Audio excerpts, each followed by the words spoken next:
Alrighty. Welcome, y'all, to another episode of Three Pagans on Tap. Apologize for being a couple minutes late. I'm fully blaming myself. I woke up about 30 minutes ago because I'm on night shift tonight, so I've got work after this. Our guest will be here very shortly. He's currently getting set up.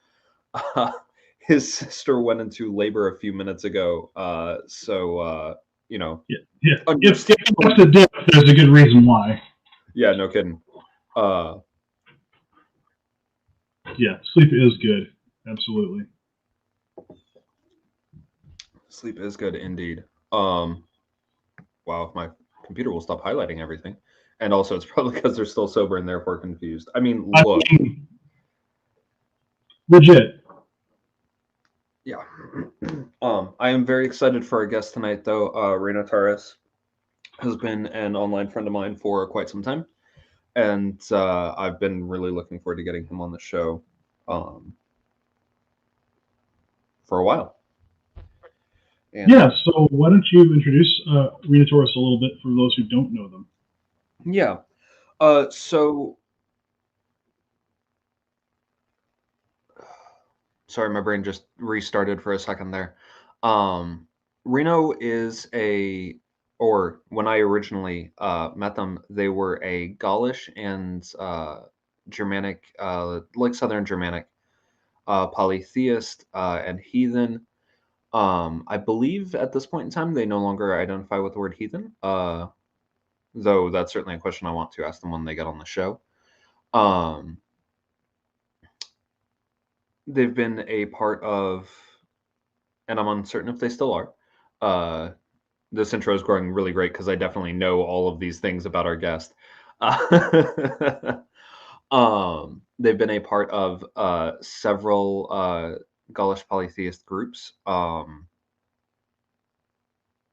actually, for the website of one of those, wrote one of the, if not the best inclusivity statements I've ever read. Which I want to ask them about, when they get on. In recent years, they continued to develop their reconstruction using mythology and folklore and history and archaeology and etc. From Hunnic and other steppe peoples, eventually going kind of further and further east, and are now working very heavily with Siberian and Mongolian shamanic teachers, which is another thing that I think will be a big part of our conversation, is the blending of those two traditions. And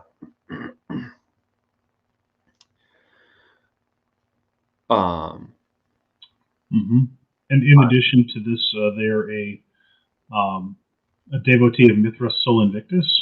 Yes. This is the unconquered sun, for those who need us to translate that. They're also a Tingrist, a Watis of Tutu Galatian. And so this is a guest that I've been looking forward to having on ever since you first poked their head in our direction. If you don't mind me. Oh, yeah, no, please. I got lost. Renotaurus is somebody that I've known off and on in different, I want to say different internet, not forums, because we don't really do forums anymore. But like things through like Twitter, Discords, and things like that. And they always seem like a really cool person to me, and I'm really happy that we're actually having a sit down, because the times where I've been able to interact with them have been really excellent. And now that we're at the actual top of the show, I'm going to offer two prayers, one of which I wrote for Maleck as part of my Patreon, and this is for Prayer Sacrificed.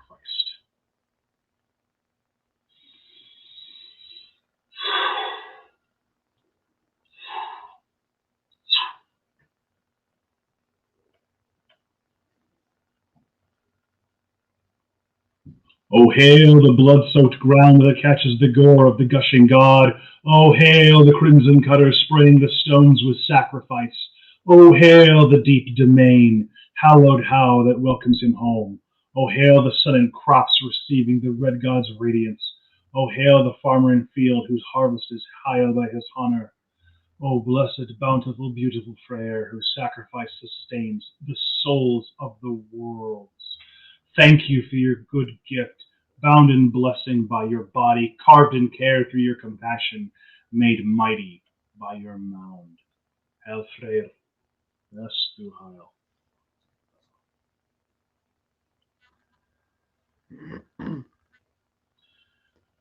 And a prayer to the gods of childbirth, child rearing. Oh, Reno is here. Yep, here. Welcome, welcome. Can you say that one more time? I'm not sure we caught you. Nope, your audio is not playing.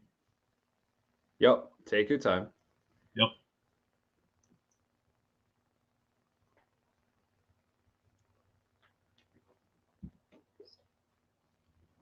In the meantime, can you hear us?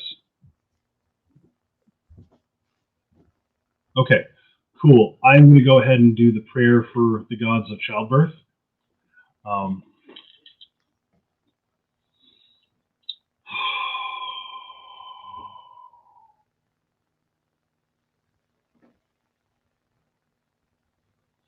O most holy, O most excellent mothers and midwives, O whose blessed hands bring forth the babe, O whose holy hands hold and hallow, whose careful compassion, kindness can bring forth the new life.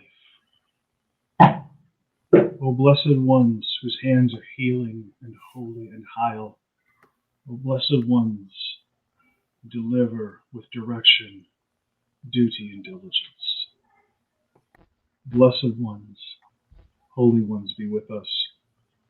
Be with our friend. Be with their family. Hail to the blessed ancestors to welcome forth new life. Hail to the blessed ones, the Vatir of the holy places where the young come forth. Hail, hail, hail. Keep all the unheil spirits at bay. Keep all the sickness and the illness at bay. Keep all the complications and the at bay. O blessed ones, among whose names I know as Frigg and Freya, Angur, Botha, Er and Mingloth, holy healers, blessed hands, mothers and deliverers, hail to you, hail to you, hail to you. Thank you for your many blessings upon our kith and our kin. That's the Heil.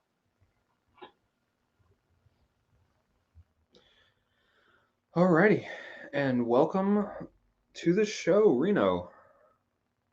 Hopefully, take your time. Hopefully, audio will work here in a second. Gotcha. Yeah, if StreamYard's being a butt and you're using Google, switch to Mozilla. Because that's been my issue. Oh, interesting. At the stage. Hey, look at that. Wonderful. Hey, there we go. Hello. Yes, sorry for that. I'm setting up. We had a last minute childbirth, I want to say. She was definitely not supposed to go into labor until my guess was the 8th. Not until technically tomorrow. And for someone who is a first time birth giver, normally that does not go that quickly. But lo and behold, she's good and ready. So we had to drive across town, set up here in my little sister's room, who is now currently in college in Germany. And I brought my old rickety computer, and she's mad that I disconnected her from her usual Wi-Fi and has refused to recognize the audio input. But we're here. Hey, we're here. You know? Nothing like an exciting night, huh? Exactly. Well, welcome, welcome, welcome. Thank you for joining us. Of course. Thank you for the prayer, Sarenth. That was very lovely. You're welcome. Yeah. So, aside from the, hey, by the way, congrats, you're going to be an uncle in a minute here. How are you doing? Oh, lovely. Otherwise, the whole energy is really nice. We're smack dab in that middle of the whole next generation thing in my family. So my wife and I had a child, and my brother had a kid a little bit before that, and then all of her sisters had a whole gaggle of kids, and then we had another kid, and now my brother's having his other kid, and so it's just been lovely. We've got a total of 5 boys and 2 girls. I'm the only one making girls right now, so yeah. And Nice. everyone keeps consoling me and consoling me and being like, "Oh, don't worry, the next one." I'm like, "No, you don't understand. I'm good. Like, we've got it down now. We've got a routine. All of the women in my house just kick my butt constantly. It's lovely." So at this point, I don't want to change anything. I don't even know how. Good man. Good man. Very nice. Yeah, Yeah. I got 2. I understand. Like, Yeah. my But yeah, daughter is it. I get it. Yep. But yeah, I can't complain otherwise. So we're set up here. The great thing about my parents' place is they have an amazing espresso bar. So I had just a little bit of time to get one of those going. So Are you yeah. drinking any booze with us today? I am drinking, but no alcohol, sadly. Hey, Fair enough. same. I've got a very fancy Dr. Pepper strawberries and cream because I have to go work in a hospital laboratory after this. So Oh, bummer. alcohol. Damn, we're going to have to drink for the both of you. You can do it. I believe in you. Well, for mine, I have a little bit of that horchata, the caruva that we saw last episode, and some of that cranberry mead. So some of that. Ooh. I don't have that poured yet.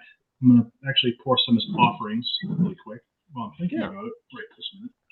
Great idea. Yeah, I hope it's not bad form, but I was burning some juniper here too. First of all, to kind of claim the space that we're in, because otherwise it just belongs to all those K-pop band posters on the wall. So I mean, powerful spirits, but not quite the ones you want, right? Well, I don't know. I'd say in terms of worship, their cults are doing great. This is true. Yeah, just bad. Yeah. But no, I've been having a great time recently.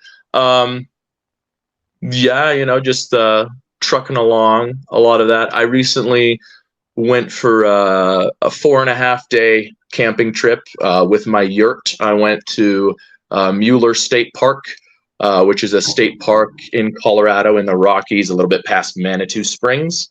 And it's a gorgeous, gorgeous place. They have a lot of rock dwelling that's there. From what they suspect to be ancestors or adherents of the Fremont cultures, who are the ancestors to a lot of the Pueblo Native Americans. And the whole earth there, the soil and everything is red, just red, red, red. And it's gorgeous. I went during the week, so there was nobody there except for a bear. And other than that, it was absolutely lovely. And I got a great chance to sit down and kind of sort through some stuff on my own as well. That's very nice. I'm glad. So we did a bit of an introduction and kind of how we know you. Do you mind going into a bit of kind of what your spiritual path is about? No, not at all. So my name is Renotaurus, which translates to the Bull of the Rhine. And that's largely because my personal praxis is very inspired by where I'm from. I was born and raised in Switzerland when I was up until I was probably about 13, 14. And that's when we moved to the US. And I didn't really have a lot of appreciation for where I lived at the time. And I was very hung up on the stagnant and slow moving nature a small, classically conservative country like that, where change happens gradually over time at a snail's pace. And it is one of the only examples of a direct democracy. So every single thing is voted on by every single person. And as such, it can take a really long time for things to get passed. Oh, fuck, it's like Shrevere's Parliament. Awesome. Yep. No, and it's very, very funny. And I'll circle back around to that. But I moved to the U.S. I went to an art school in the U.S. and then I went to another art school. And I didn't learn my lesson the first time. And in art school, I had a habit of just doing silly, goofy things because I was a silly, goofy boy. Which included dressing up in nothing but a tutu, briefs, and a stormtrooper helmet. Because Nice. Why not? And turns out when you do a bunch of crazy stuff, eventually you run out of gimmicks, and so you need something new. And I can't tell you where it started because I'd always had an appreciation of Norse mythology when I was a kid.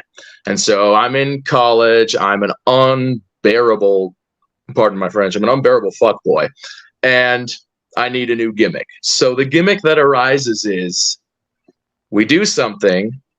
And the moment afterwards, when there's that little bit of silence, we put our fist in the air and we say, "For Odin!"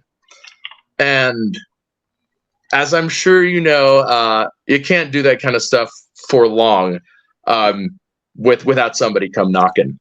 And I had previously been a very, very devout evangelical Christian, non-denominational, which is just suburban code for Baptist. And I'd fallen out of it, and in college, the whole package to round out my little fuckboy aesthetic was that I was a very, very edgy atheist. And once Odin came knocking, I found a lot of that stuff kind of dropped away, and I realized that it was perhaps not the idea of religion, but the way I had been doing religion that was a problem. And so it kind of began, and for the first 2 years, I didn't engage much. Period? Fucking weird. Yeah, right? Like every other person. So I'm so special. But for 2 years, I kind of did like a half thing. I wasn't sure if I believed theologically. I wasn't ready to commit monetarily.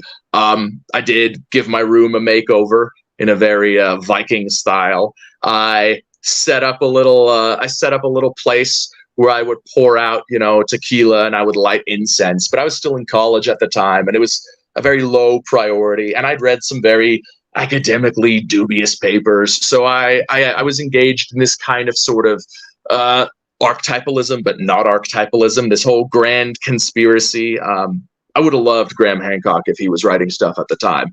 And I had so basically, Odin and Mithras are the same, and it's always been the same thing. And over 2 years, that kind of matured. Got you. Yeah. My wife and I, we got married, we had a kid, life stuff happened. We moved to LA, we moved to Texas, and I found myself deepening. And, I drifted away from a lot of the pseudo big brain thing. And I took a more serious interest. So, I joined a few communities, and I'd really read up on it, and I started to vet my sources academically and also, from other people. And over the development, I became a Norse heathen. But I found for a lot of time period that, it was lacking in a sense that it wasn't right for me. It felt like I was in the right store, but I was looking at the wrong article of clothing. And over time, I came to realize that, there was actually a multitude of Germanic cultures and a multitude of different Germanic religions and different cults within those religions. And lo and behold, a big light bulb went off when I realized that Switzerland and the cultural background of Switzerland was in part Germanic. And I wasn't quite sure what to do with that. And we'll circle back to that later. But I realized that, what I wanted to do was focus on the Germanic flavor that had existed where I grew up, because I wanted to see and test out whether or not that was what was missing. And so I forayed into continental stuff, and I realized quickly there weren't a lot of sources, or so I was led to believe at the time. There was not a lot of stuff out there because we had no Eddas, we had no Saxo. And so I looked further, and I actually ended up finding Gaulish polytheism as well. And I'm currently a member at Tota Galician. I serve there as the Watis, which is the diviner. It's a community service position, but it's just, if anyone has any requests or anyone asks for divination, we do that, no charge, just like that, because it's a community service. And I found Gaulish polytheism, and I quickly took a liking to it, and I found that, yes, this resonates a lot. And so with my understanding of Gaulish polytheism, I was able to go back and look at it from a new angle, because in Gaulish polytheism, you're immediately booted to post-recon, because there's not really much to recon. Everything you have is from a Roman perspective. And so I had learned methodologies on how to dissect folklore. And when I had done that, I came across a lot of folklore and a lot of fairy tales that had not only elements, but full-on preservation of the continental heathenry that I had previously been missing. And so I married those two together, and then the Gallo-Roman influence came, and lo and behold, Mithras came back, very much separate from Odin this time, but Mithras came back. And yeah, I was very, very comfortable in that for a long period of time.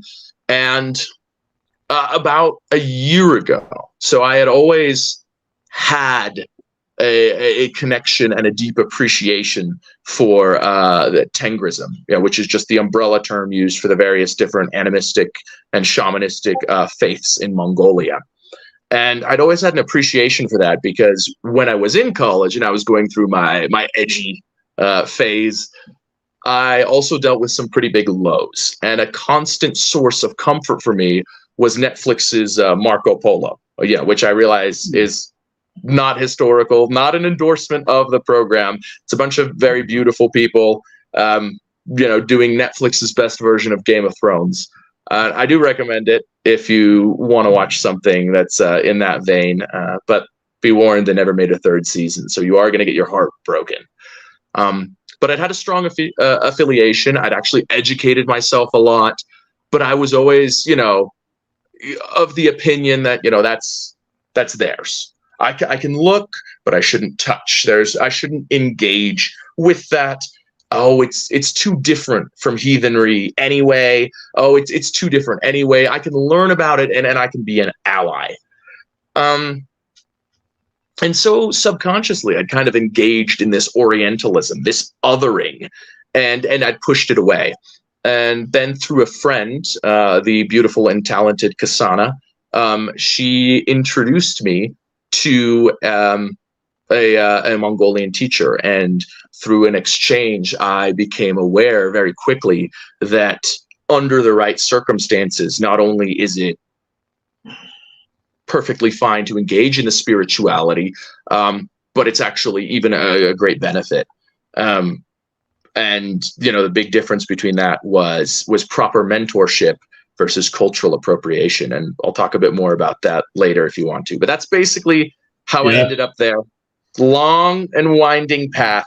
And so I'd very much classify my spirituality as heavily folkloric, heavily folk religion, but also with a large influx of Mongolian Tengrism, Mongolian shamanism, and also Siberian shamanism, because I've had teachers there too.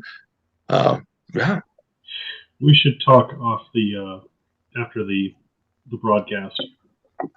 Of course, yeah. There's things I want to pick your brain about that won't fit in the format. Yeah. Yes.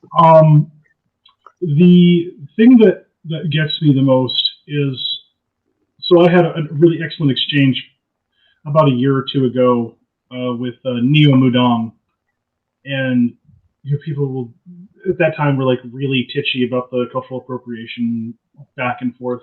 which, you know, I would rather the conversation be had than ignored, which is where pagan default was for the longest fucking time.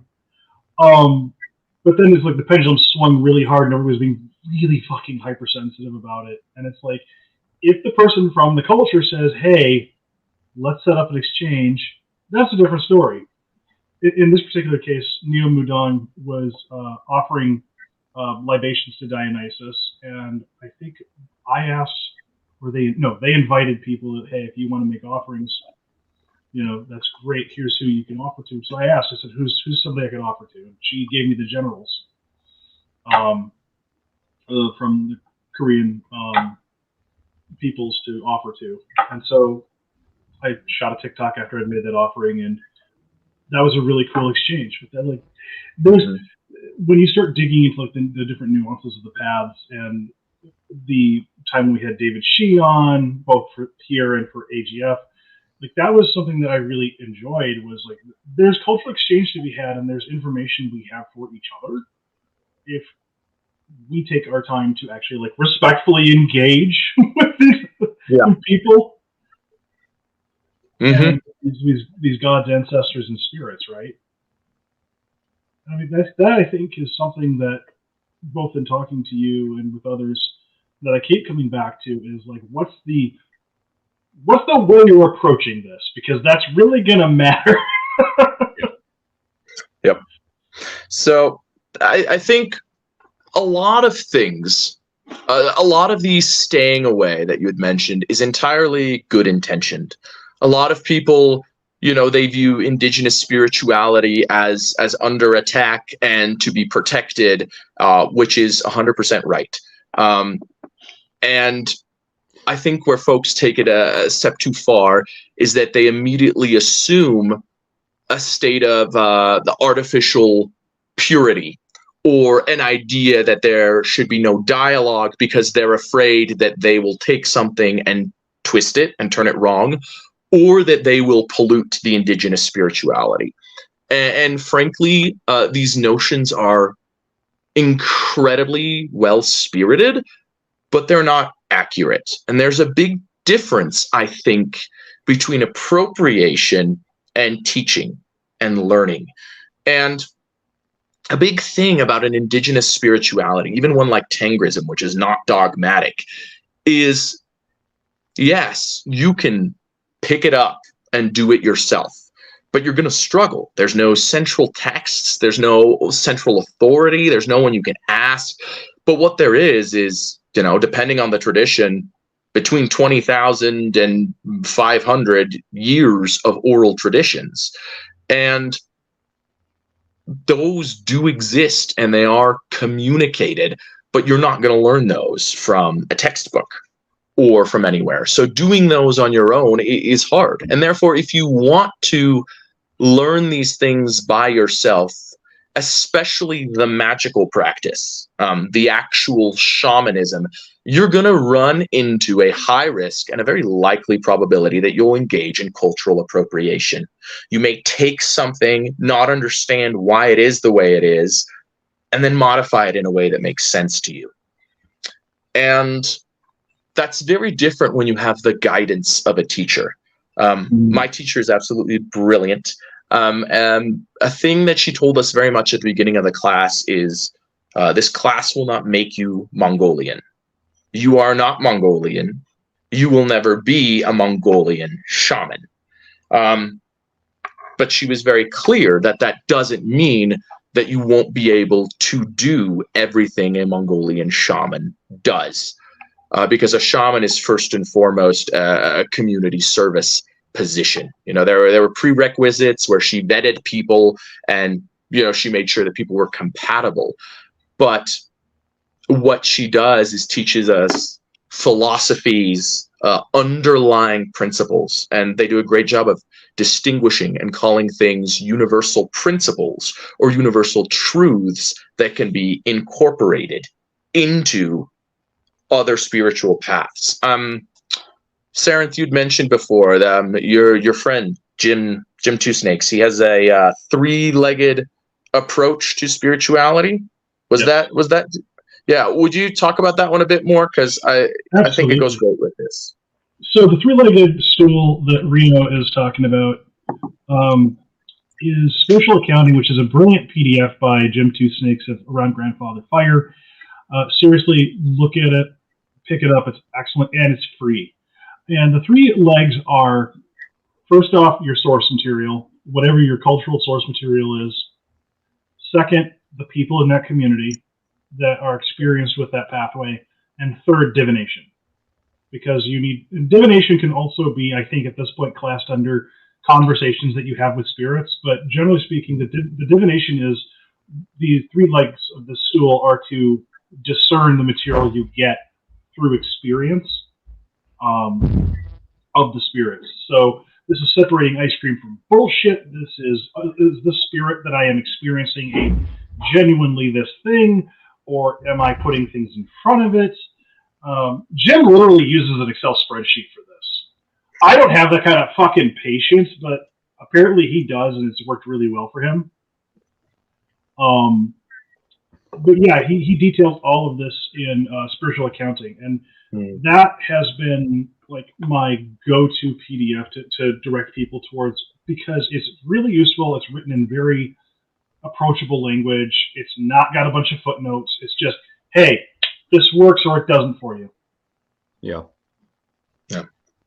And I think that's brilliant. I'd encountered a similar concept back when I was a personal trainer. So when I saw that there was it's the three-legged stool of fitness, it's workout, eat right, sleep. And if you kick any one of those away, you always see those TikTok teens, and they're working out and they're eating like crazy and they don't sleep. And then they're upset that they're not getting the same results that they think they should be getting. And so when I encountered a spiritual version of that, I instantly resonated with it. And I'd want to add one more thing, not necessarily modifying his approach, but explaining where getting mentorship from a living tradition can benefit. There's the Nordic Animism channel did a very good, just self-explanatory version of what he was calling finfaring. And I know, Sarenth, you mentioned before that term is a little controversial. So I don't want to use it, but I want to use it in terms because that's what he called it. So I just want to say, I'm going to use the term teaching, but he describes his experience as finfaring, in relation to the sagas where heroes would go and train under Sami people or Finnish people, as they were called in the source material, but learning from a living culture. And that's we do a lot of great work with Reconstruction. Reconstruction has come such a far way as it was in the early days. And especially with branches of heathenry that are not Nordic. We used to have this approach of just, well, Thor does this, so Thunor does this as well. And we can talk more later if it's of interest on like the natures of the gods, and whether the Thor and Thunor can be viewed analogously or interchangeably, sure. But what can't be viewed, in my opinion, as analogously or interchangeably is the culture and the cult surrounding these gods or the versions of these gods. And therefore, just changing the names of everything Norse and keeping it is very, very, I don't want to say, if it works for people, then that's lovely, but it feels like a simplification of what could be done. And we especially see that because, outside of a few major deities and a lot of the heroic literature, a lot of stuff is very, very different. And when we engage in Reconstruction like that, a lot of it has to do from pulling various different sources, and we put something back together, which is amazing. But I'll say that something that we put together, even if it's a whole group of talented people who engage with folk practices and other religions in comparative study, it is still doesn't have the benefit of time that a living tradition has. People who have been doing things for 1,000 years have a lot of experience about an animistic worldview and an animistic praxis that we can never equate from just reconstruction. Now, if reconstructive traditions go on for a couple hundred years, which I have faith that they will, I think we are in a great place for the resurgence and the revival of a lot of polytheistic faiths and traditions, then I think we'll have a lot more. But when in this infancy stage right now, there is so much we can learn animistically and magically, and there will be incompatibilities, and there will be things that will be modified and won't directly translate from one culture to another.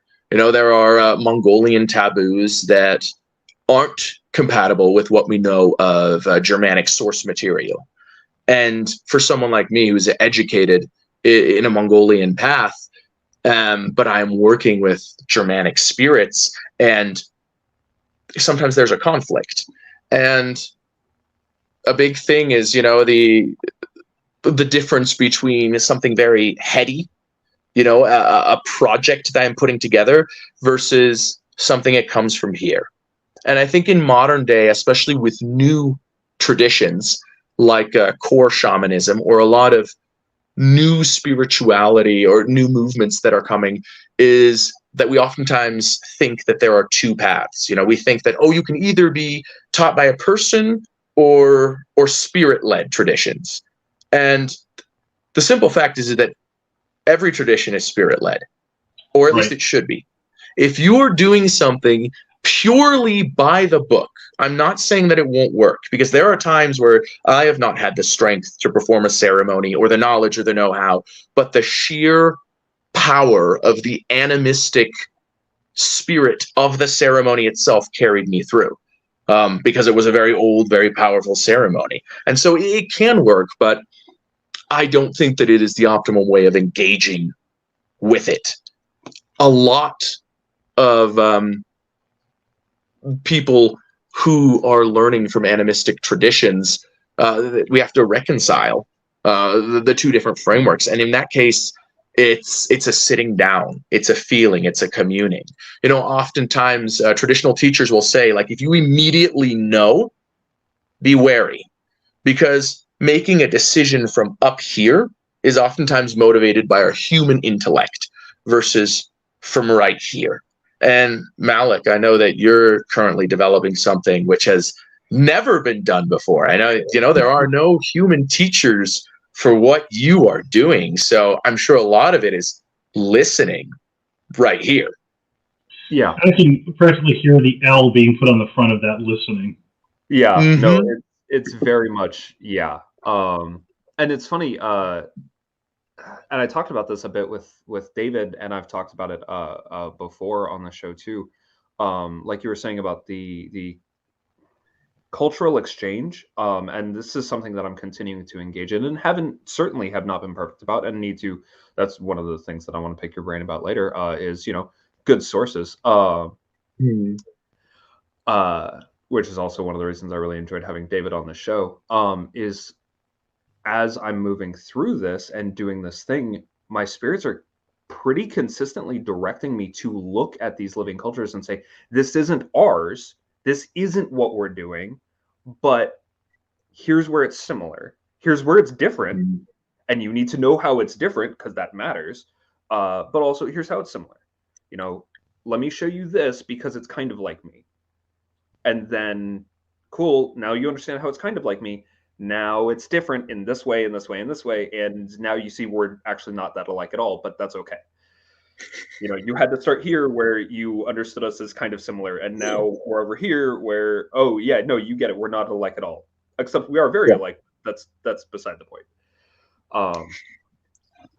And yeah, and there's so much. I really need to go and write a blog post kind of looking at all of the things that I wrote several years ago, and how I definitely needed to think that way at the time. I needed to understand it that way at the time, because that was the place that I was coming from. But a lot of those blog posts now, I look at it and I'm like, wow, that's so incredibly wrong. That this is nonsense.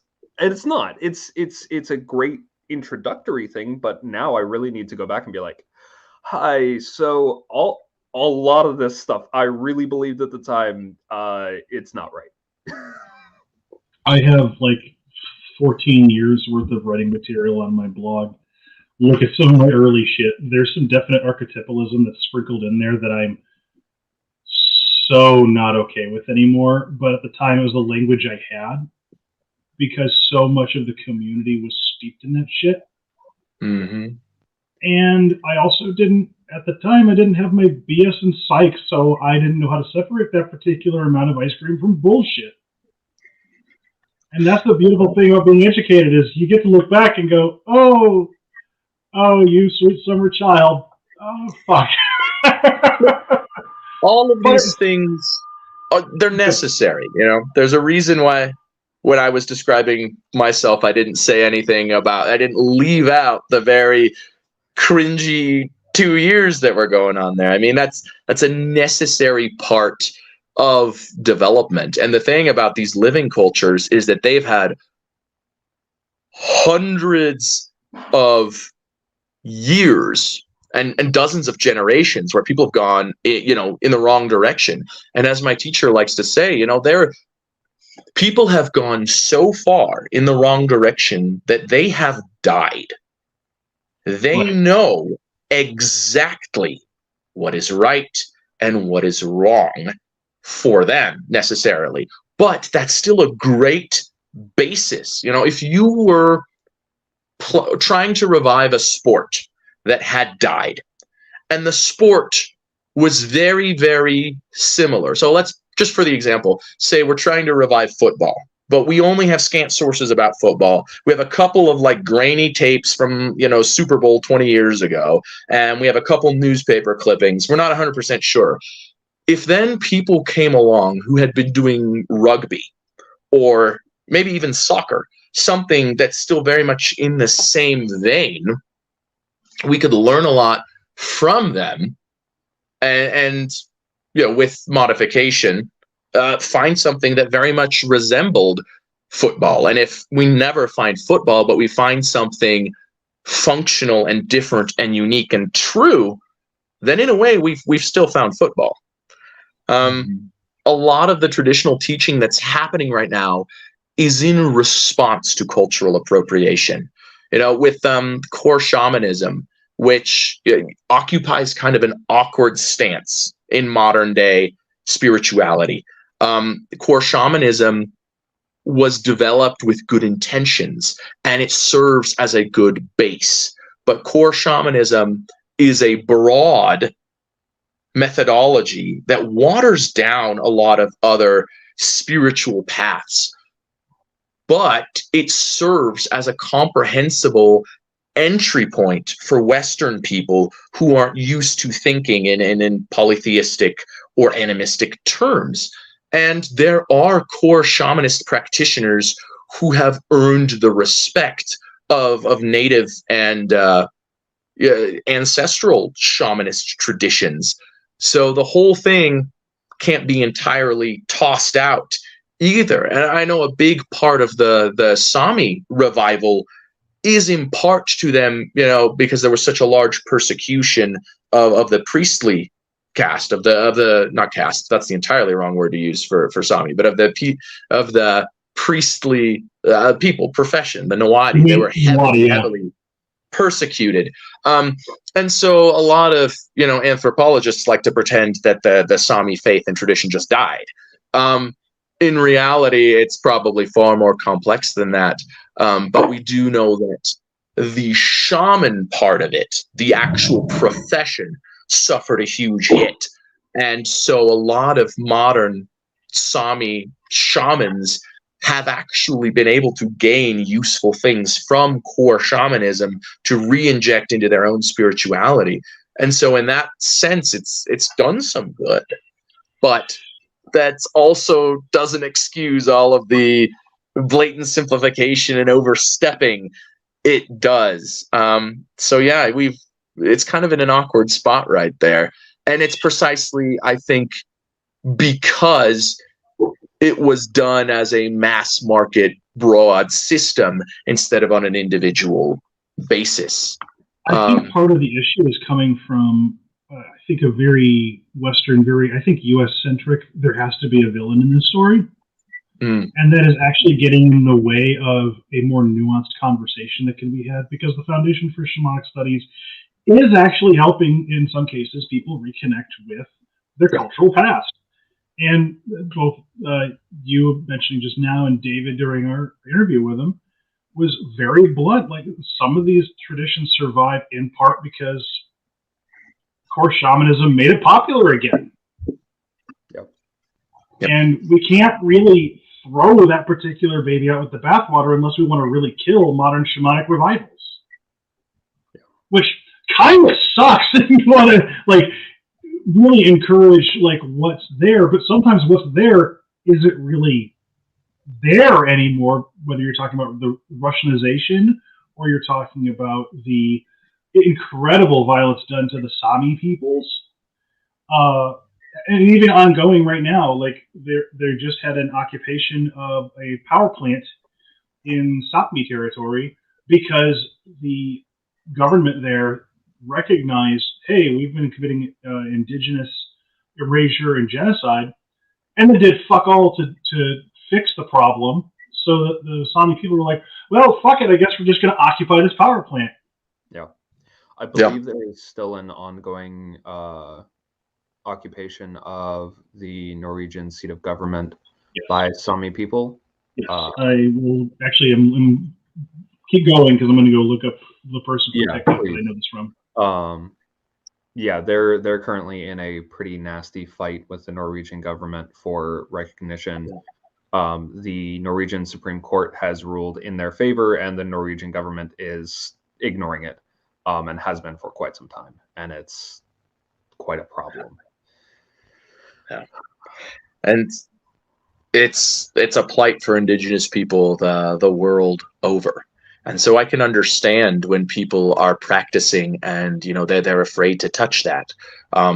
You know, I've had several friends, especially because within the Celtic communities right now, there's a big pushback against this alleged, you know, Celtic shamanism, which we're finding now is, hey, not only ahistorical, but like a little problematic. And that's not to say everyone who is practicing a Celtic shaman tradition is a fraud, but, you know, some of the bigger names in the business, it's bad karma to smack talk, so I won't.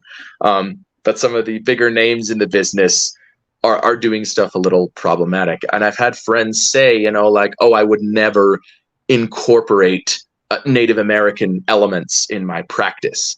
And I understand the sentiment, but at the same point in time, if we don't learn from people who have done this, who have fought and bled and died to keep this alive, who are willing and very excited about helping us reconnect to our own traditions using their methodologies, because, you know, when we rediscover a mode of thinking that's not so profit driven, not so capitalistic, that doesn't rely on stomping on people so much, then, you know, we're going to be closer to being on the same side. It's not going to erase anything that, you know, white people have done, but we will be able to not only understand, but it will also breed solidarity.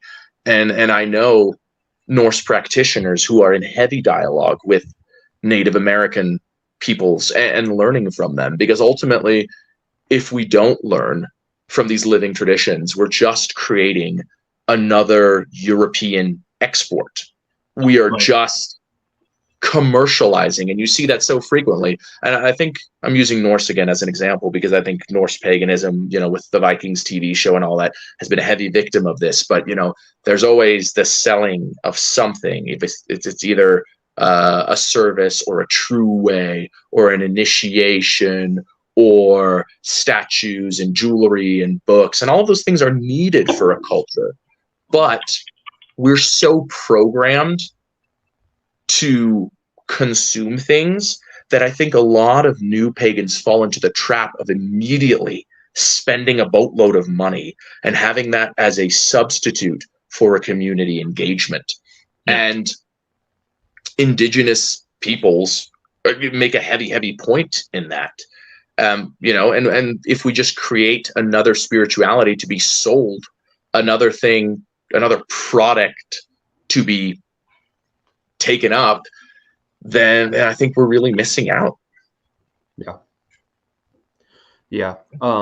This is puts me in mind of a blog post that I wrote actually for Remy a while back as part of my Patreon. No, was it Remy? I don't remember. Somebody asked me about it. And they said, you know, they asked me to talk about crystals and their use in stuff. And they knew what they knew who they were asking. And they pointed me at this topic on purpose. And what I ended up saying in summary is that I would much rather form a relationship, and any day of the week, hand me a piece of very plain granite gravel out of my driveway, who was given to me by the land spirits that I have a relationship with, than a $500 piece of obsidian that's, I'm certain, very beautiful, but also that was strip mined and is covered in blood and that I have no relationship with. I don't know where it's from. I don't know who got it here. I don't know how it was taken out of the earth. Can I just really quick? You don't know them, right? Like, okay, I don't know them. It's a thing. Yeah. And that difference is, I forgot where I was going with this, but that's fine. Sorry. No, you're fine. It's not you. It's just my brain. You know, I would much rather develop. Yeah, that piece of obsidian, according to, you know, the Western esoteric tradition, might be perfect for whatever I'm doing, but I don't have a relationship with them. So no, I would much rather have this very small little, you know, piece of granite that I do have a relationship with, that I do know is signifier and part of my relationship with the land spirits who have my back in this. That's where the power comes from. That's where the ability to get the work done comes from, is the backing of the spirits that I have relationship with. Yeah. I mean, it doesn't matter if you met Mick Jagger at a cocktail party and he gave you his number, but if, you know, the nobody next door was the guy who's going to drive out and fix your tire, Mick Jagger's not going to do that for you. Not maybe unless you're his friend. Yeah. So, yeah. And, you know, and that's what I say. So the number one thing, just to kind of keep myself on a through line, I have a tendency to wander. So to keep myself on a through line, the number one thing with integration from traditional animist religions, from living cultures and our reconstruction, is the learning under a guidance. You know, it's very hard for you to look at something, leaf through it, and then, because then you've landed, probably, no guarantee, but probably heavily into cultural appropriation, versus working with someone who communes and imparts these things to you. And then you say, hey, I've hit a roadblock because this doesn't mesh with this. And then your teacher might say, oh, change this and this, do this and this. Or your teacher might say, I don't know, bud, figure it out. You know, and I ran into a sort of initial stumbling block. Like I said, you know, a lot of my interest comes from heathenry, but a lot of the migration era heathenries as well. And, you know, working with Mongolian spirits is tricky, because a lot of the shamanic spirits are ancestor spirits, and that is either ancestors by blood or ancestors by culture, and both of which I do not have. I am not Mongolian by culture. I am not Mongolian by blood. So how was I going to do these things? And my teacher said, don't worry, another spirit can fill in. And I did not know what that meant. I was like, well, I just like put Sukelos in there? Do I just put Mithras in there? Like, that doesn't feel right. And so I spent some time praying, And I distinctly remember DMing Snow because they're one of the only people I know who's a Gothic heathen. But I distinctly remember DMing them, and I was like, "Hey, somebody keeps showing up," and I was like, who's Gout? What does Gout do? And Gout was a Gothic, or is a Gothic god and chief god of the Amali dynasty of the Goths. And I had prayed. I had said, Sky Father, Earth Mother, all the ancestors, all the gods, like, I need somebody. And Gout showed up. And, I had a strong communication. And Gout was like, look, I've hung out with these guys. I know this. I can fill the place of this. And so I worked heavily with Gout for a long period of time until I did receive a shamanic spirit, not an ancestor spirit, but a different one. And that's far above my pay grade to talk about. But I received a different spirit, and Gout still shows up from time to time. And I actually developed a very thriving cult with him. But it was like a stepping stone until I had been ready, until I was mentally and physically prepared to engage in this way. I've had actually a very similar experience with the pack spirits and I'm being very careful about how I talk about this because some of it is initiated secrets and dangerous to talk about. So this is an intentionally very incomplete picture. But yeah, I've definitely had where gods have stepped forward and said, I'm taking the place for now. You will figure this out later. Or, someone else will step forward later and fill this role more appropriately. But in the meantime, I will do this thing. And they step forward and did the thing until I received the lessons, until I understood the thing that I needed to know. And then the other spirit, the more correct spirit, stepped forward and was able to begin that relationship in a better way. And that's happened for me at least twice.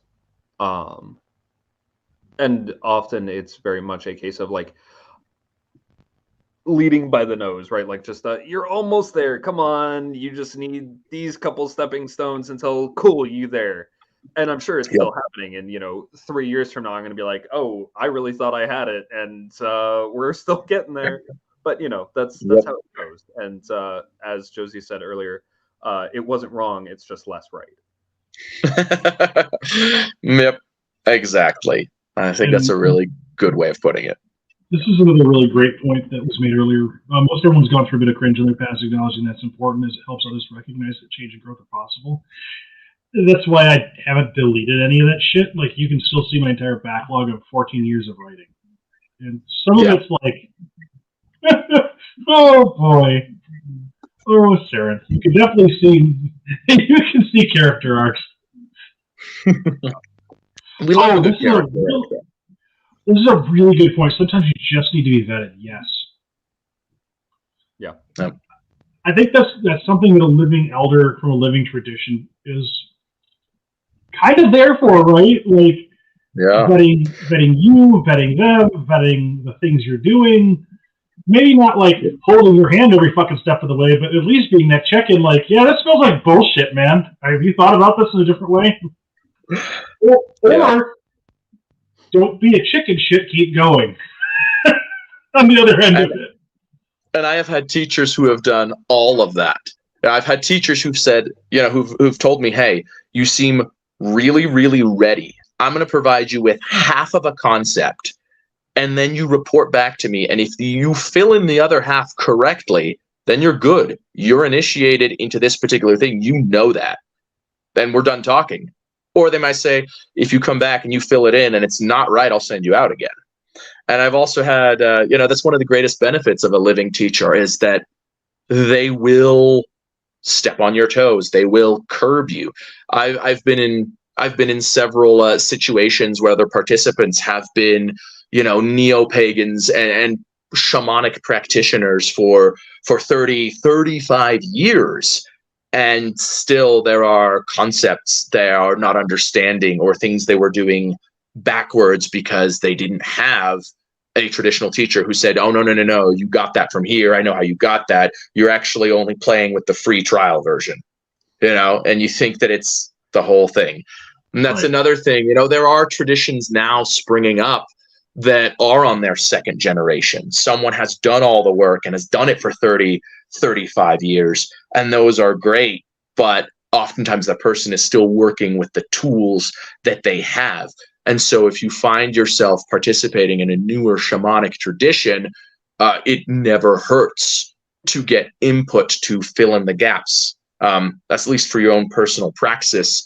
And I'd always be weary of shamanic practitioners who are like, don't seek outside, just this. There's a thing to be said with bouncing around. That's a red goddamn flag. Yeah. But there's also a thing to be said about bouncing around. Traditional shamans will talk about this a lot. They say, don't, go to a different teacher every few months. Don't do a year here, a year there, a year here, because you are going to get your wires crossed if you have too many ingredients. Take it slow. And that's something that a lot of us in the West have trouble with. There's that meme of everybody that's been a Norse pagan for 3 years, and now they have their own community, and they're going to build a grand hall. Just send them the donations.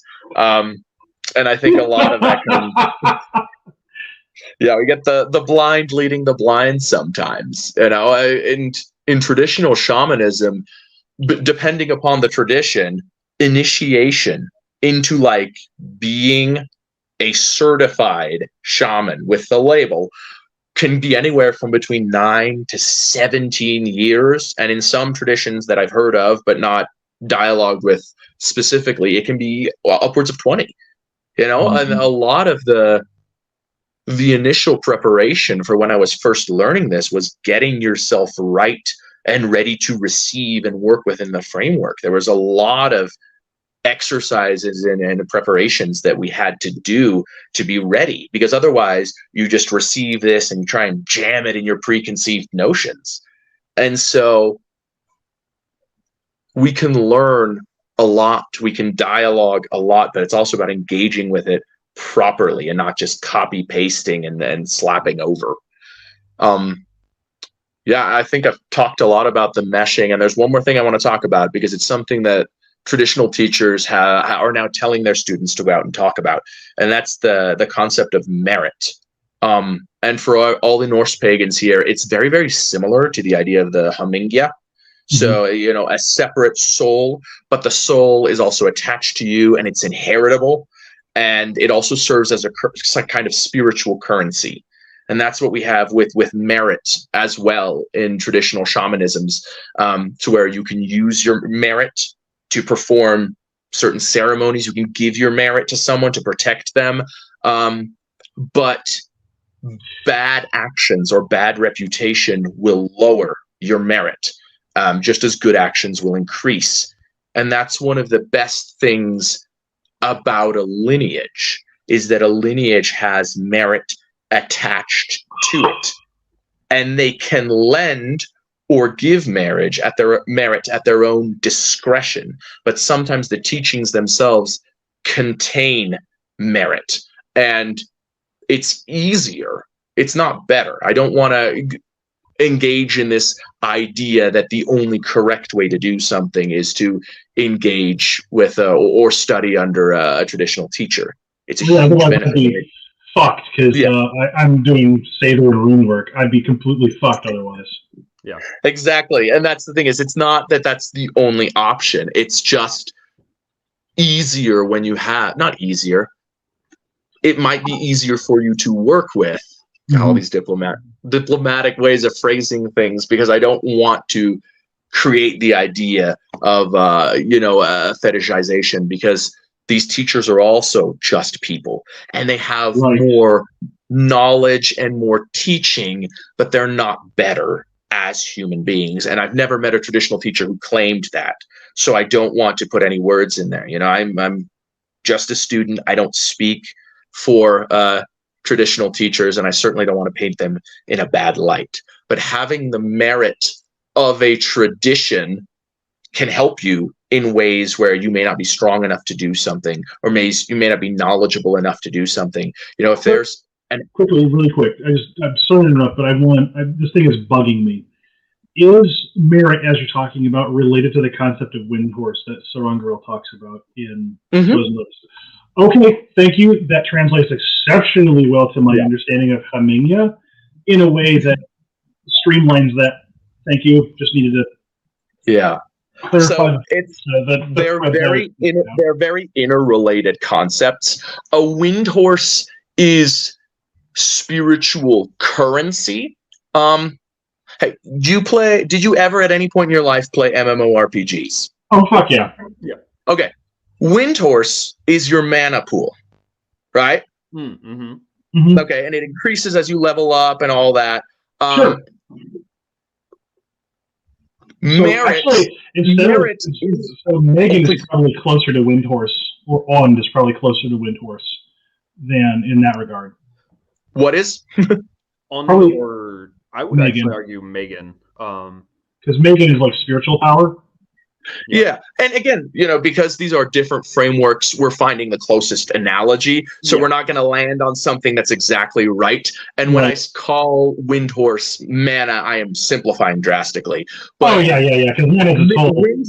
Wind horse is your mana, and merit is your guild's reputation. Got you. Okay. And so having a traditional teacher, like, it functions much the same, but it is for the group of people and also you. You being a part of that will give you perks. But then if your guild goes off and does something terrible, you're also going to suffer that consequence. You know, if we are part of traditions. And actually strikes really close to that, then that makes a lot of sense. Yeah, exactly. And we find out, you know, you find out 20 years down the line that a teacher you had was just like a reprehensible human being. That's, you know, that can be a big thing, because you're going to be like, because your merit will be affected by that, your personal merit, because you've been a part of that, even subconsciously, whether or not you know it. It's not like you'll be culpable for all their faults, but their faults will affect you, and you're going to feel that. And that's why having established traditions as well helps, because there'll be a bit of a way of vetting that. You'll be able to be like, hey, I love that guy, but he was full of shit, versus being like, I like that guy, but he comes from a long lineage of garbage, so I'm not going to engage. Yeah, so folks who know me know why I'm kind of like uncomfortably shifting in my feet. Because there's some of that I've had to work off the last couple of years, because it's not just, okay, well, that was a horrible thing in my past, and I'm just going to sit on my ass about it. It's, no, you have to work to correct that shit. Yeah. Yep. And working against, and, you know, and that doesn't mean that you didn't learn anything. Right. But still, it stinks, because, you know, you were a part of that knowingly or unknowingly. And so that's another benefit where a traditional lineage can help. You know, if there's a group of people who've been around for a long period of time, or a family within that group of people, and they're well respected and they're known, then, you know, I'm inheriting good merit. You know, this Haminya that is, you know, maybe not formally adopting me, but is like putting me under its wing, or with whom I get to experience hospitality right now, is a good Haminya. You know, it's got good stuff going on. And so, yeah, that's the last point I just wanted to touch upon, merit, because that's something that traditional teachers wish was more popularized in the West. The idea that who you learn from and also who you teach matters. You know, you can't. Holy shit! Yeah, the other side of that equation that doesn't get talked about anywhere near enough. Yeah, you don't get to just go off and learn from somebody without experiencing these issues. And I think, funnily enough, because, you know, there's this big thing with, like, you know, Norse people didn't have a true shamanism, or say that isn't the same as shaman, whatever. You know, there's a big dialogue there.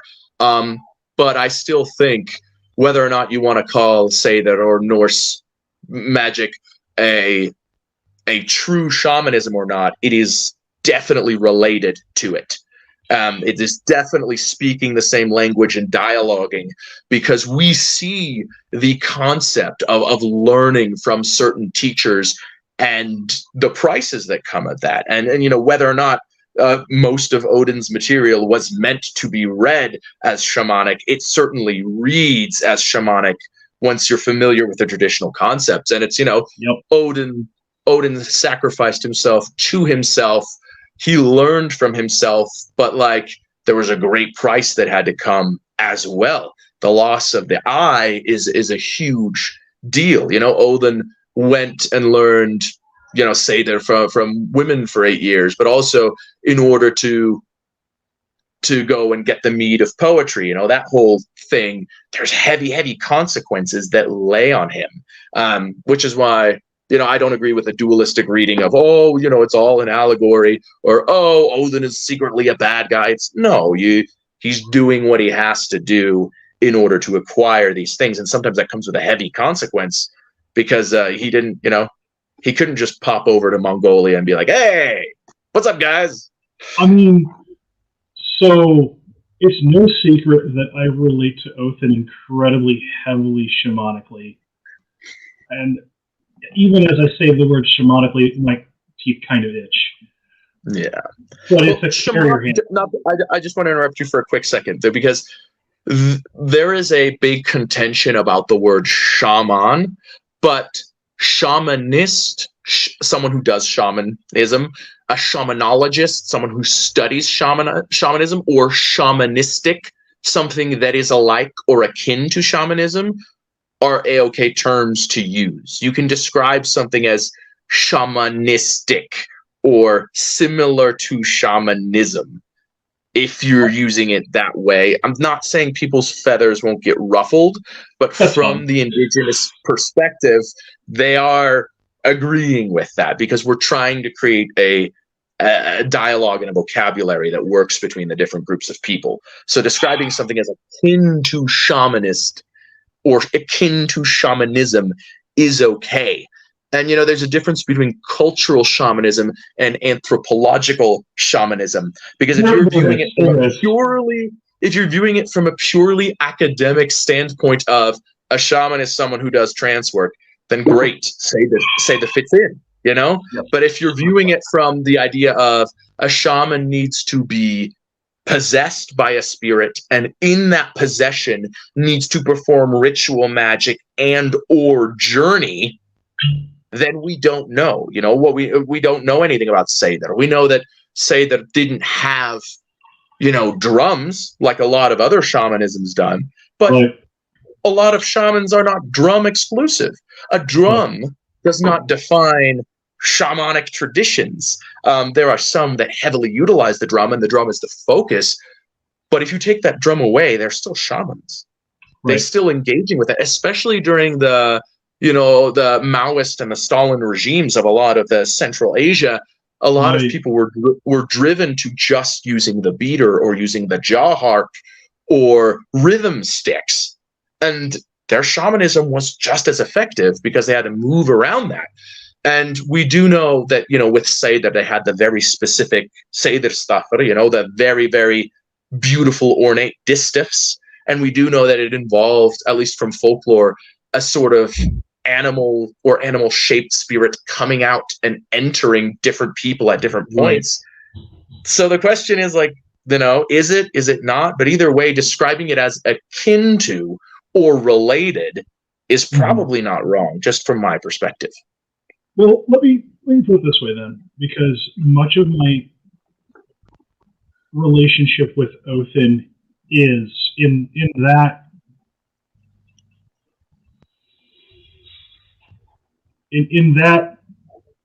clarifying of things is incredibly shamanistic then. Not just from the perspective of the things that he's having me do, but the relationship we carry. Yes, there's a familial component, but yes, there's also an initiating spirit component. And I think that this is this is why dialogues like these are really helpful, because for me, as somebody that is sometimes potentially oversensitive to concern about appropriation, this is where dialogue is very helpful and very edifying, because it's something that I have carried with me in my work as a spirit worker. And even my use of the word spirit worker is an intentional moving away from the term shaman, because that's something that Othin tried to put on me really early on in our relationship, and I'm like, never really kind of jived with that. But these dialogues are so important because we're talking across, in our case, I'm reconstructing, reviving, and then I'm embracing a living tradition where I understand the runes as spirits. I'm actively engaging in Sather. I'm actively engaging with rune work. Maleck's actively engaging in bringing forward multiple beautiful reconstructed and revived and new material in different veins than what I am, and they are just as valid as I am. And what I get from both this dialogue and from our dialogue with David is like, we all have shit to do, and like we still need to talk to each other. And after a certain point, like, it's really cute that you're sensitive about language, but we actually need to. It's one of the things that Jim and I went back and forth in the show with, is like, we need carrier handles, but we also need to be sensitive about what carrier handles we're picking up, where we're taking them. Yep. And that's one of the things that I really appreciate about your elders, is they're actually sensitive to the fact that we're trying to be at least somewhat fucking careful, and we're still kind of like, in some ways about this, like kind of like kids trying to figure out the world by bumping into shit. And like you said earlier, like, it's one of the things that's really great about having living traditions. So, like, some of these taboos are literally fucking written in blood. So this is the point that I wanted to make earlier, was like, some of these taboos are written in blood in the same way that safety codes are. Oh yeah. Like OSHA, like the old saw about how all the safety codes that, and don't stop with hand or genitals is literally written in blood because somebody fucking did it. Yeah. Yeah. Don't put your dick in the water horse. Yeah, that's the thing, because somebody did that at one point, and R.I.P. to that guy. Please don't fuck the water horse. It's a bad time for everybody, including you. Yeah. And I can speak to that very directly with fucking the water horse. I'm sorry. No. To getting in trouble and like finding out the hard way. With the pack spirits, is I ran face first into a taboo I didn't know I had, because I didn't know to ask, and I was violently sick for a week twice because I broke the taboo twice because I didn't. I was gonna say, I fucking love this story. Please go ahead. And I mean, speaking of baggage handles, taboo is not even the correct word. It's more similar to an allergy, but that's getting into the weeds. But it's one of those things where I didn't know to ask, and I didn't know how to listen to hear that it was there, and so I did a thing, not knowing that I wasn't supposed to, not knowing that it was stupid, and I thought I had COVID because I was violently sick for a week, and then I got better and tested negative and everything, and then did it again a year later, and it was like, hey, that was dumb. Why did you do that again?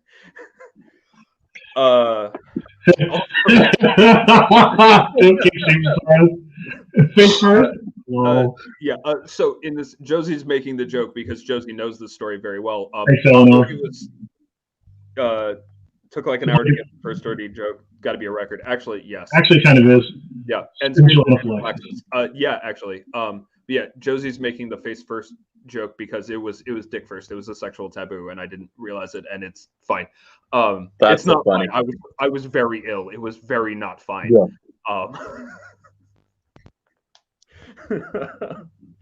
So head first. Either way, head first.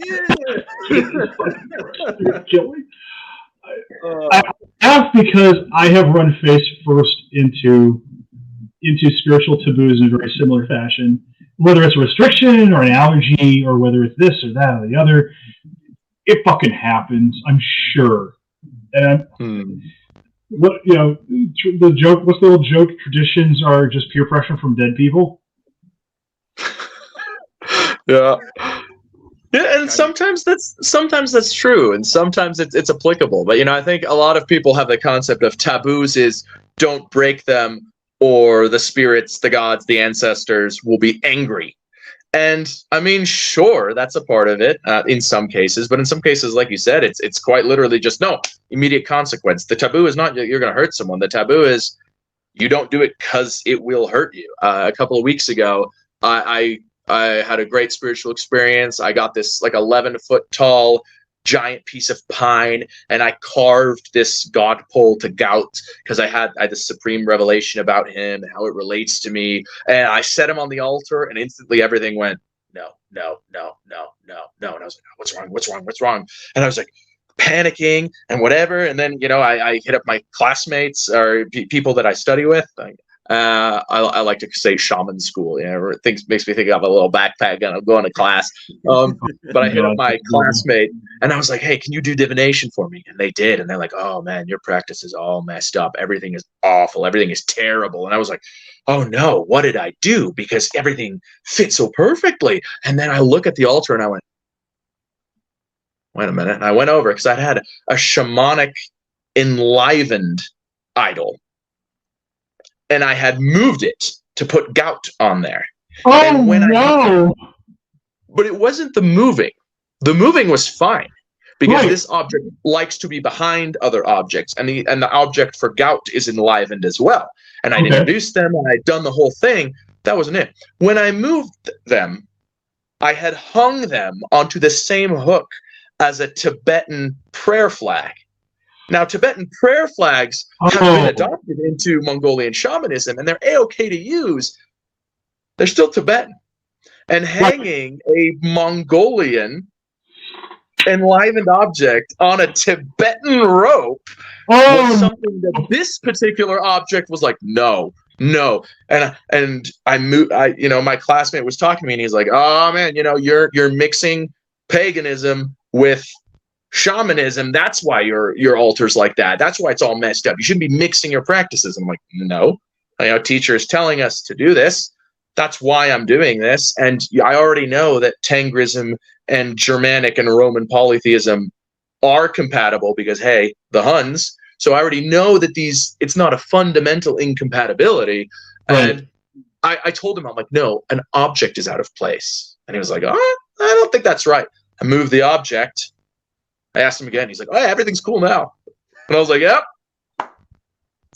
Sometimes it's just that sometimes we just misstep and we do something, and it can be as simple as I actually something Mongolian on something Tibetan.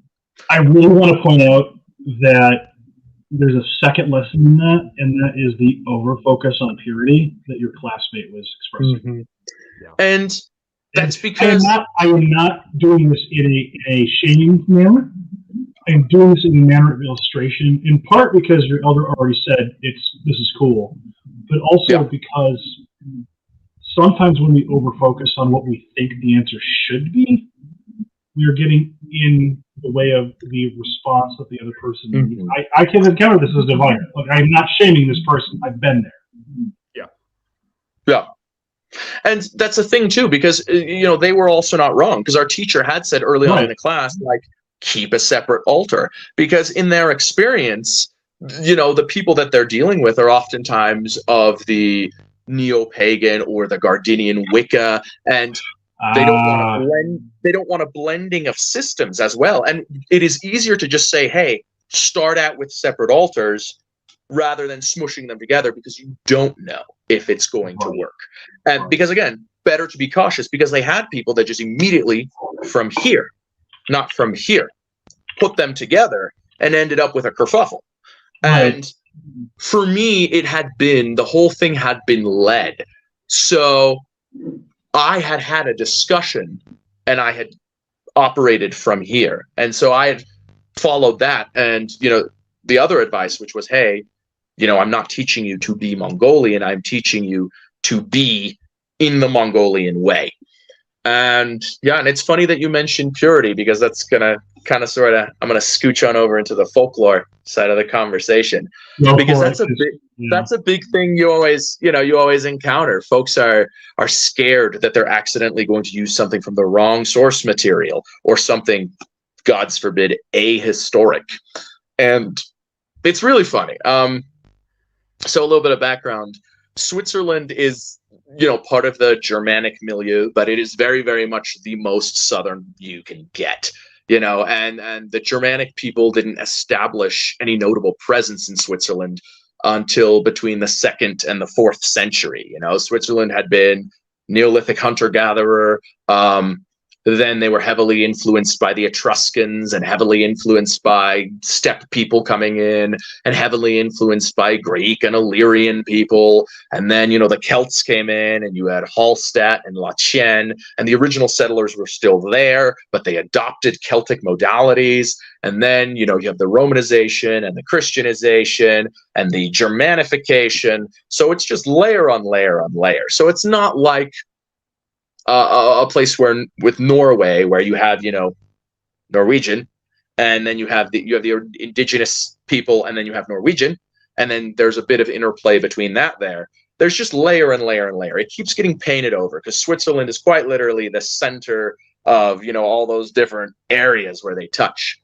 And very rarely are we ever included in the dialogue or the conversation regarding Germanic spiritualities. I think the biggest piece of recognition that we got was when the only dragon that we have, the only draconic shaped spirit, made an appearance in the new God of War games as like a mid-tier mob boss level. That's the biggest recognition and shout out I think Switzerland ever got for being part of a Germanic or sharing some ancestry with the other Germanic countries. And it's that it's a very fascinating creature, but it's called, or spirit, I should say. It's not a creature, but it's the Tutzelworm, and it's half a dragon, half cat. It's a very unique take on the water spirits, and possibly even the world serpent was envisioned in that shape. And the biggest shout out we get is that it was in God of War. And it's interesting because Switzerland doesn't have a quote unquote pure mythology, but it has a consistent mythology. And if you look at Swiss folklore today, like Woden and Donar are in there by name. They're also in there by other names, but then right alongside them, you have Favonius, the Roman god of the wind, and you have characters that are assumed but not confirmed because there's no direct linguistic link to be Gaulish gods like Arito, or her son, whose name I forget, but it translates to Little Bear. And they are also in there, and they are assumed to be these people, and if not these people, at least inspired by them. But then you also have, Raphael, the Archangel, and you have Sol, but not Sol Invictus, Old Sol with the gray hat. And you're like, okay, a new version of Sol. And they're all in there hand in hand because the culture doesn't really exist in a vacuum, because there's such a heavy interplay. And one of my favorite examples of that is during the Christianization of Lower Germany and also Switzerland. The Archangel Michael gained a huge cult following, especially through the Lombards, because they recognized within Michael qualities that they already liked within Woden. And that's again on the natures of gods, because we see, Woden has a little bit of a different domain than later Odin does. Woden was madness, poetry, but also healing. It was a huge deal for him to be a healing god, and also a war god, very much so a war god. And a lot of these things were identified within Michael. So when it came for Christianization, a lot of Germanic people just changed what they called Woden and what they thought he looked like. Some people reconciled them and said, oh, well, we were worshiping angels the whole time. And in a weird way, some people said, no, we should have been worshiping Michael the whole time. Woden is a bad guy. So you get this weird split that happens where you have Woden as Michael, but then you also have Woden as a malevolent forest spirit. And then there's a weird in-between where you have Woden the malevolent forest spirit in the service of God to punish the wicked sinners. And then you have Saint Michael, the wanderer, with his flaming sword, who goes around carving runes on people's doors. So you have a very interesting milieu, and you realize that if you take the folklore about Woden, the forest spirit, and the folklore about Michael, you have an incredible body of Woden. And it also kind of establishes the idea that, you know, we're not saying, at least from my perspective, I don't make the claim that, oh, Woden was Michael all along, or Michael and Woden are interchangeable. But they have been, in the past, married to each other, and therefore you can look upon a statue of Michael and see Woden in it. And even if there was no past precedence for this, I think a lot of modern religions, like, you know, the African diaspora ones, Santorina, Candomblé, you know, a lot of those, they do the same thing, where it is beholding something in a vision of another thing. It's in some of the folklore, Woden, as revenge for the abandonment of his worship, attempts to flood a town. And he is described as wielding the globe and the flaming swords. And they're described in the folklore as the badges of his office. Those are Michael's badges. Right. So how much did they even know the difference between them? And it's beautiful. It goes into something that I tentatively call reanimism, where people are converted either through economic or social incentives, and they integrate this new religion, but when they're left to their own devices, they tend to just take the new material and do it the old way. And we see that because the bishops several times had to ban cults to the archangels, only to walk it back a couple hundred years later and be like, oh, we can do it, but here's some strong stipulations, which, you know, promptly ignored. We have some folklore about 3 shepherd sons having to watch the sheep of the sun. And the son asks them, the son says, hey, you know, you 3 boys, watch my sheep. If you can tell me what they eat, I'll reward you. And the first brother's watching the sheep, and, you know, he's lazy, he falls asleep. He wakes up, the sheep are still right there, and the son shows up, and he's like, hey, what do my sheep eat? And the boy's like, you know, grass, they're sheep. And the son's like, nope, it's not right. And the second boy tries to watch the sheep, but sometime during the afternoon, they run across a great river, and he can't follow them. And they come back, and the son says, oh, what did my sheep eat? And he's like, oh, you know, I was with them all day. They were eating grass and berries? And the son's like, nope, wrong. Nope, you're out too. And the third boy does something like straight out of, you know, a Greek myth, where he ties his hands to the sheep. And so when the sheep take off, they're dragging him behind them, and they carry him over the river. And at the other side of the river is a chapel. And all the sheep go into a chapel where they're transformed into church attendants.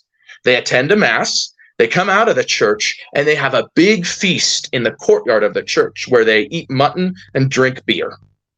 They turn back into sheep, and they go back over the river, and the son shows up, and he says, hey, what do my sheep eat? He's like, mutton and beer. And the son says, you got it. And he makes him a king. And you're like, where does that even come from? What is that? And part of that is that the people took new concepts, but did them the old way. And we see similar things happening in Norway, where they have the concept of a faksa, which was a domestic god. And, you know, even though these people were self-described devout Catholics, they had carved wooden idols that were enlivened, that they kept in the home. And the funny thing is that this practice boomed in popularity when Norway became Protestant, because they had been taking all of the idols and the paintings of the saints and tossing them out. And farmers would walk by and be like, oh, I recognize that picture from Mass. That's the guy we pray to for good harvest. Let's take him home. Take him home, set him up in the house, keep praying to him for good harvest. 4 generations go by. No one remembers who the saint is. No one remembers the original context. that's now Sam, the painting we pray to for good harvest. And they've essentially reinvented or returned to an organic animism that's not directly connected to the pre-Christian animism. And in that sense, I don't distinguish between a pre-Christian and a post-Christian lore. I find that that gets us into trouble when we're dealing with traditions where we don't know a lot. We draw this hard line between, oh, this was before they were Christian, this is after, ignore it. When we miss things like returning, like Michael and Woden merging and splitting and becoming two aspects of the same thing, we miss things like the Faxe, and we miss how much stays. And we just treat it like, oh, well, they converted and it's done. If you look at a lot of the culture, or a lot of the different cultures, there's a huge half-life after conversion. The Longobards converted, I think, in the 4th or 5th century. They are now, by modern-day scholars, not considered fully Christianized until the 8th or the 9th century. Wow. I've seen people make similar claims about the Goths. This one is more contentious. We don't know for sure. But with the Longobards especially, the aristocracy became Arian. But they didn't force anything onto the lower classes. Gradually, they accepted Arian tendencies and cults one by one. But it was the adoption of a central Michael cult that kind of unified people into this folk Catholicism, which was still heavily criticized by the actual Catholic Church because it was un-Catholic. Yeah, right. And we just ignore things like that. And there's so much rich lore and folklore that describes spiritual practices that are heathen in origin. And they do include new ingredients like saints, like Jesus, like the Christian God. And there's a bunch of different ways to maneuver around those or embrace those or reject those. But to reject the material entirely, I find paints us in a corner. We love to make a little box and say, okay, here are the sources, this is the time period, this is what we're emulating. But especially within German academia, they're currently saying you can't consider an end to paganism until the Reformation, until the splitting of the Protestant and the Catholic Church, because even up until then, the very idea of letting everything go isn't entirely true. We see in Norway, where we have Saint Olaf, right? And within the church literature, Saint Olaf is a devout. Saint Olaf is the whole fucking thing. All right, he's a devout Christian who massacred all the pagans. And one second. I'm sorry, I really don't want to end this conversation. Y'all, please keep talking without me. I do have to get ready for work. Please continue talking without me. It's been absolutely wonderful. I will see y'all in the after party if I have time.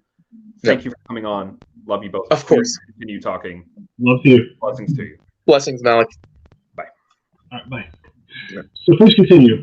It's like Olaf Gamstaff there is actually a great example of this because Olaf Gestalthofer, I think is his name. Olaf the elf or something like that is what he's usually referenced as. And he is supposed to be the reincarnated ancestor of Olaf Tryggvason or something like that. And so the entire backstory, I am a good Christian, ignore the fucking elf behind me. Yep. And that's why it's hilarious. And I'm specifically talking about Olaf. I think modern media calls him Olaf Haraldsson, but that's not technically right because his father wasn't Harald. You're talking about Olaf the Peacock? I'm talking about Olaf, the Eternal King of Norway. Oh, okay. Who is heavily described as the liberator, the defeater of paganism. And when you look at it, I mean, we have poetry that he wrote, and the poetry doesn't mention Jesus. The poetry does say, oh man, I'm such a hunk. I slept with so many women. in the exact same way that Freyr did. And you're like, oh, okay, reads Christian to me.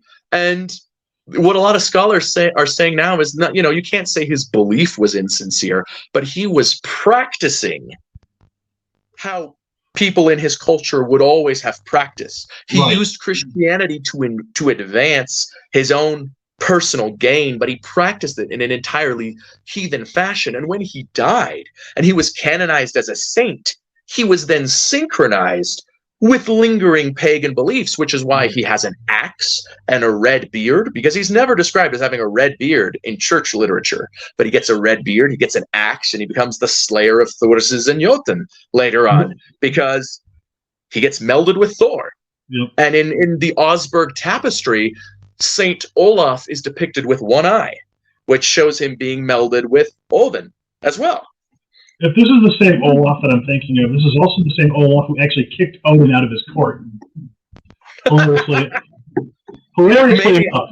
In one of the stories, if this is the same Odin that I'm thinking it is, this Olaf actually kicks Odin out of his court. So, actually says, "Get out of my court," which is fucking hilarious because then he gets synchronized with him later. Yeah, if this is the same Olaf.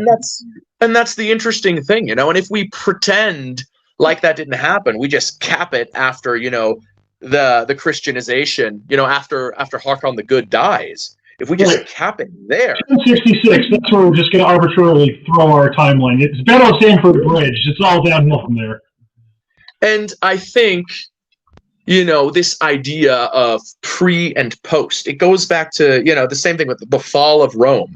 We look back and we talk about the fall of Rome. Tell Charlemagne Rome fell. Yeah, no shit, right? How's it going to work out for you? The thing with a lot of these is it is entirely incumbent on where you live and who you're living with. Because in Icelandic culture, these relationships kept going on because the island officially converted to Christianity in 1000, but they didn't outlaw pagan practice. What they did is they outlawed it from public practice. Yep. So all this shit went underground.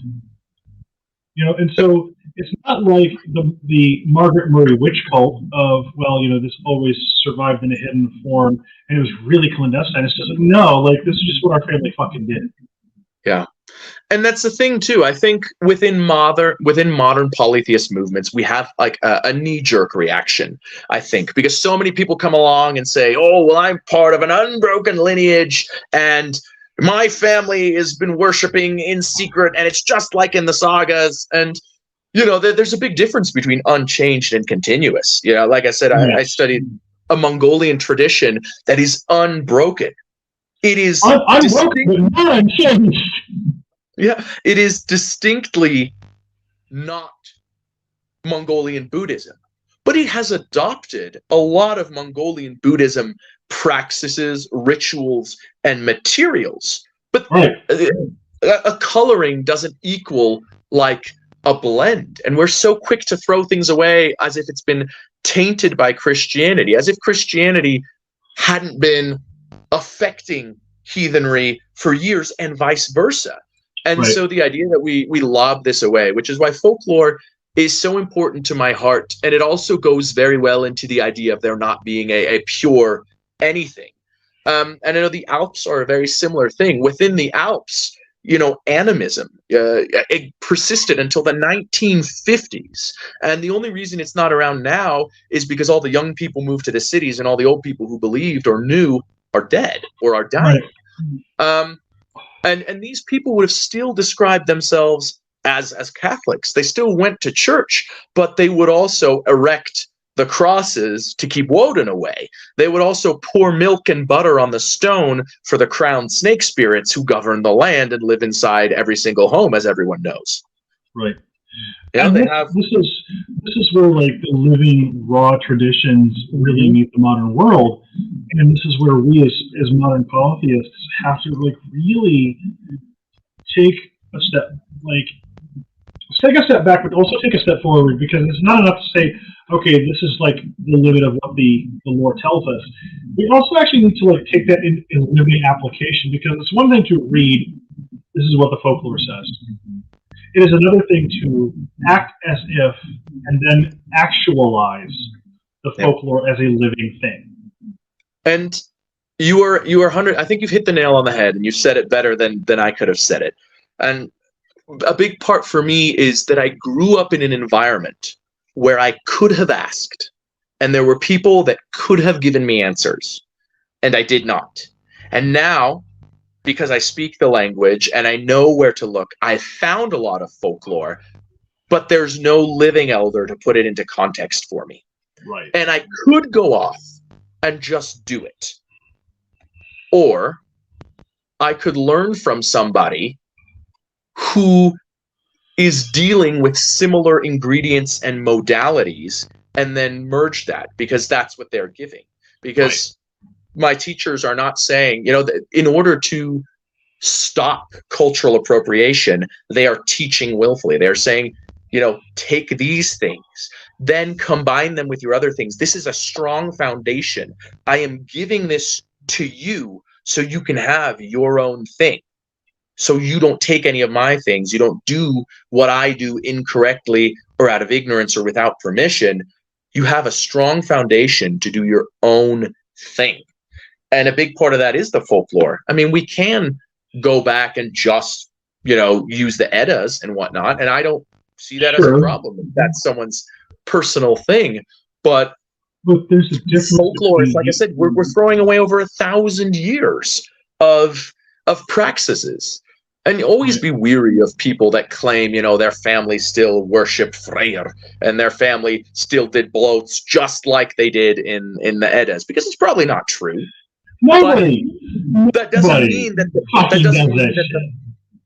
mean that the family didn't have a carved wooden idol in the home that was called one of the bynames of Freyr, that they gave a cup of milk to every 4 months or whatever their personal habit was. And in that regard, that's something incredible to learn from. But the thing that I keep coming back to is the living traditions are one thing, because they are relevant to who you are, where you are, your family, your ancestry, what have you. The living traditions are one thing, because they're living, right? They're passed on. There's something that lives in you. Where I think a lot of people fall down in Reconstructionist and revivalist circles is you have to take this out of the academic. You cannot just think this. You have to. And something that you mentioned with regards to shamanism and regards to your path with your teacher is you have to take this out of the realm of the head. You must, in order for this to be a living thing. And if anybody needs an example of this, How Forests Think by Eduardo, I believe, Kelly. I can't remember the last name off the top of my head. But How Forests Think was really excellent. Also, Nordic Animism as an excellent example of a guy who is continuously dialoguing with the past. And his whole experience is the same. He went and found a animistic tradition that some would label as entirely different and entirely unrelated, but it informed him and granted him understanding, and his teachers taught him with that intention. He went out and he reignited that spark. If we have the three legs of the stool, a living tradition can be the glue that holds it together, or can be the decorations on the chair, or maybe like a comfy seat or something on it, Right. And the thing is, like, when you get to this point where the folklore is informing your practice, and you're not just doing stuff because that's just how it's always been done, when you are living in active relationship, even if you don't always understand the why, the wherefore, there is a living reason for why you're doing what you're doing. And eventually it might out, but somebody's going to actually be able to look at the through line of thought and go, okay, this actually makes sense, whether it's because of geography. And that's the thing, like, people tend to separate some of these practices for geography, and some of these can't, because what makes sense in a ger doesn't, or a ger, doesn't make sense in a modern American home, right? Because if you got a stick-built home like I'm living in, brick, stick-built, whatever, Like, for instance, I've got a clean out door, like literally right next to me. This doesn't make sense unless you understand that there used to be an apparatus which would burn shit that you need a clean out door for. Mm-hmm. Some people are like, well, we've always had a clean out door. We're not sure what it's used for, but we've always just kind of had it. Unless you put two and two together, some of these culture practices do not make sense. And unless you have these tying threads, you're forever looking at this clean out door like, I have no idea what the fuck it is. It just looks like it goes up to the top of the house for no apparent. When you start thinking about and applying these practices, whether it's folklore, whether it's the Eddas, whether it's, in my case, like, I understand and work with the runes as spirits. That provides a dynamic that somebody who works with the runes as just letters or magic or whatever doesn't have. And it actually, in some ways, makes the later folklore of the raven-bringing runes, for instance, make more sense. And what you're describing with the runes, whether it's historical that people viewed the runes like that, or whether you need someone to literally write a line in the Edda that says all the runes are spirits, that doesn't matter, because you are already doing something that has been done before. There's a great concept pretty much among all the steppe peoples, from Mongolians to the Scythians to even the Goths. I'm actually working on a Gothic version right now, but it's called Tamga. And a lot of these symbols start out as cattle brands. And then they turn into alphabets or codes. And then they turn into magical symbols. And that's because the animistic spirit of the symbol keeps growing. And an anthropologist will look back and be like, oh yeah, that means this clan. And you're like, all right, cool. Well, why is it recorded 200 years after they stopped existing? And why is it right next to a sun, a moon, water, and then a different clan? And they're like, oh, I don't know. We'll never know. And you're like, really? We'll never know? Right. You can't do with that shit. You can't ask the spirit. What? And I think academic points of views are important. And absolutely. We cannot do things without academic, but it's not the only thing. And in Reconstruction, that's the same thing. A lot of it comes from here. We are making something instead of finding pieces and seeing how they fit or seeing how they connect or relate to each other.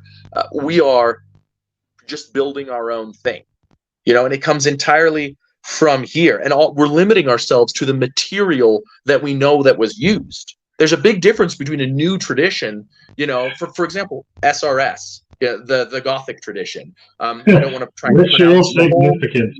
Yeah, exactly. I don't want to pronounce the whole tradition because I'm going to mess it up, but it's Snow's tradition. And I mentioned them earlier, so I'm going to tie it back in. Yeah, and they do a wonderful job of operating in the spirit of, and not saying, well, I only have these ingredients, putting it together, not deviating, not looking at any surrounding culture, not consulting living teachers whose cultures exist under the same conditions. No, I mean, they're doing a great job listening and informing, and they're not rushing anything. You know what this reminds me of?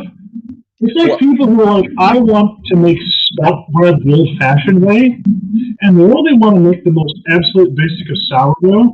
It's like, okay, well, once you've done that and you've done your little experiment with archaeology and like, this is probably how they made it, can you make something that tastes like a little better or more refined, or something that doesn't taste like I'm trying to chew gluten? What recipes did they make? Because I bet they didn't eat the same thing every single day. Right. It's human nature, and I think that living cultures can show us the difference. And funny that you mentioned that, because when I was in Mueller State Park and I went through the cave dwellings, they had a lovely section where they talked about the variety of different things that these native peoples would cook with the same ingredients or slight variations. They had a whole menu list, and these are just the ones they know of, because they didn't invent anything. They just used the history. But that shows you that, if a people is limited to 4 ingredients, which I don't think anyone was, but even if they were limited to 4 ingredients, there's a bunch of stuff you could make with that. And people are fucking negative. Look at cassava. How the fuck are you going to get food out of something that is actually chemically designed in its original state to leach nutrients, and we're going to turn it into food, right? Yep.